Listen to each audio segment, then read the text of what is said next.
everybody, it's the Bulls Show, aka Aiden, and welcome back to another video. Ladies and gentlemen, I'm going to be talking about a very interesting video for you guys in relation to, obviously, Zach LaVine. Now, we've talked a lot about DeMar DeRozan recently in the last video. Today, we're going to be talking about Zach LaVine and whether or not he is slowly getting back to the best version of himself we can possibly see.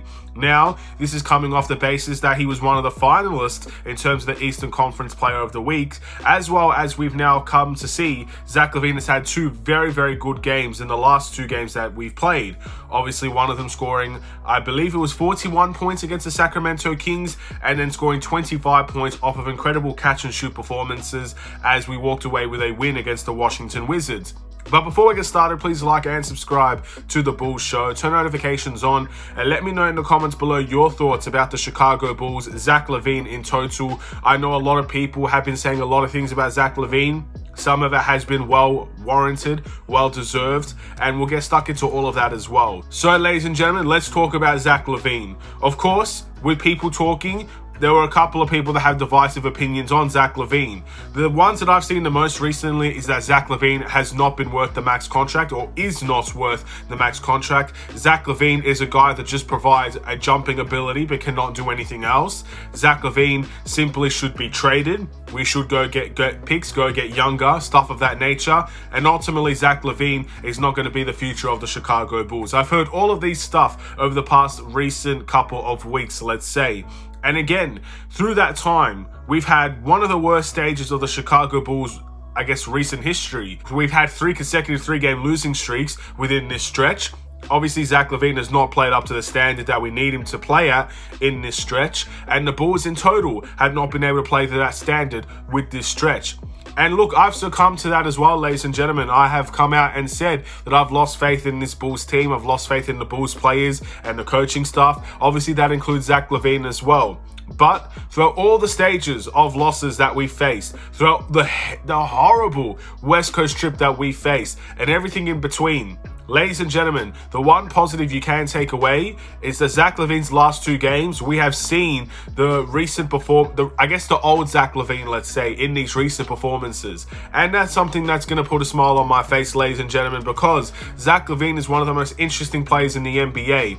Not necessarily because of his knee injuries and everything like that. That's terrible to see, and I never wanted to see that happen to any player ever. But it happened to Zach LaVine, and it's happened to a lot of guys before him as well.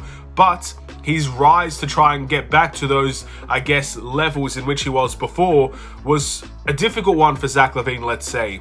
He hasn't been the same as he was last year at the beginning of the year. He wasn't the same as he was in terms of 2 years ago when he was averaging 28 points per game and 5 assists per night.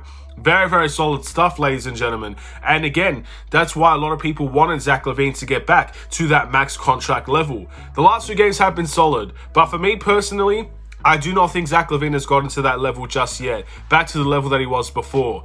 And I think it's very unfair to compare Zach LaVine from now to 2 years ago. Because the fact of the matter is, 2 years ago, he was the number 1 option, which even till now, you can arguably say he is not the number 1 option. He's more of the co-number 1 option, if not the number 2 option. And we have a completely different team in which Zach LaVine should not or does not need to average 28, 30, 35 points every single night. It's just not that type of team, ladies and gentlemen. The fact of the matter is, it's a whole team effort to get to where we need to get to, I guess, winning games and get to consistent runs of form. And obviously Vucevic is part of that as well. DeMar DeRozan is part of that as well. And right now, until we make those big changes that need to be made, and I feel like a lot of people need to see be made, guys like Zach LaVine will have to step up. Guys like DeMar will also have to step up, and Vucevic will have to step up. All of them are responsible for how we've been playing over the last couple of weeks, throughout the course of the whole regular season, really. The inconsistencies, the up and downs, all of that falls on the big 3, in my humble opinion. A lot of it does, not all of it, but a lot of it does fall to the leaders, fall down to the big 3. And Zach LaVine has made a start in the last 2 games. But compare him to last year at the beginning of the year. That's the Zach LaVine I want us to get to, ladies and gentlemen. At the beginning of last season, Zach LaVine was over 40% from the 3-point line, over 46%, I believe, from field goal in total. Was averaging around 24, 25 points per game alongside of 5 assists. And he was really, really, really effective throughout the course of those games. everything since that injury has occurred really held Zach LaVine down in many ways. He was never the same player after his knee injury, after the surgery, obviously coming into this year as well. He's not been the same. And I do think the last 2 games is a good start, but there's a long way to go for Zach LaVine. As we know, with every team, every player in the NBA, the inconsistencies can begin to occur once again. So with Zach LaVine, I think we need to see a larger sample size. We need to see much more consistency out of Zach LaVine over the next couple of games. The game against Dallas, the games against Atlanta, both games against the Knicks. These games that are winnable for the Chicago Bulls in many ways. That's where we need to see Zach LaVine really get to that level that he was last year at the beginning of the year and arguably 2 years ago. But until that happens, ladies and gentlemen, I do feel like Zach LaVine has made a good start. We should be very happy that he was one of the Eastern Conference Player of the Week finalists, even though the Bulls were horrific that week.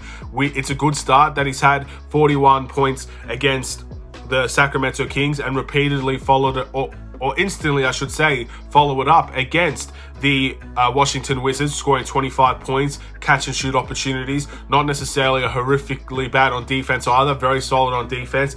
Not the best shot selection from time to time, but a lot better shot selection in this timeout compared to other games. It's a good start.